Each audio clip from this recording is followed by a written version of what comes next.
Rising star Asia কাপের ফাইনালের match দেখলো ক্রিকেট বিশ্ব।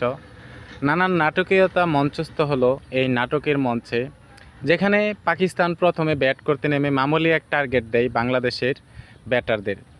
বাংলাদেশ দলের বলাররা দারুণ পারফরমেন্স করেছে, আউটস্ট্যান্ডিং পারফরমেন্স করেছে। রাকিবুল হাসান এবং রিপন মণ্ডল দুজনের আউটস্ট্যান্ডিং পারফরমেন্স, আউটস্ট্যান্ডিং বল করেছে, কিন্তু পাকিস্তান মাত্র 125 রান করতে সক্ষম হয় এই বলারদের বিপক্ষে।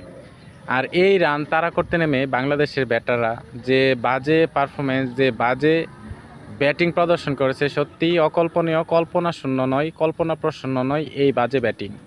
বাংলাদেশের ব্যাটাররা মানে দুঃখতে দুঃখতে 125 রান করতে সক্ষম হয় সেমিফাইনালের মতোই, কিন্তু সেখানে সুপার ওভারে গিয়ে খেলা ঠেকায়, যেখানে সুপার ওভারে প্রথম ব্যাট করতে নেমে 125 রান করতে সক্ষম হয় বাংলাদেশের ক্রিকেটাররা।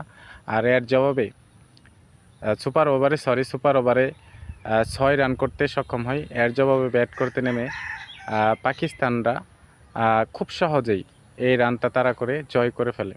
সুপার ওভারে মাত্র 6 বলে মাত্র 6 রান।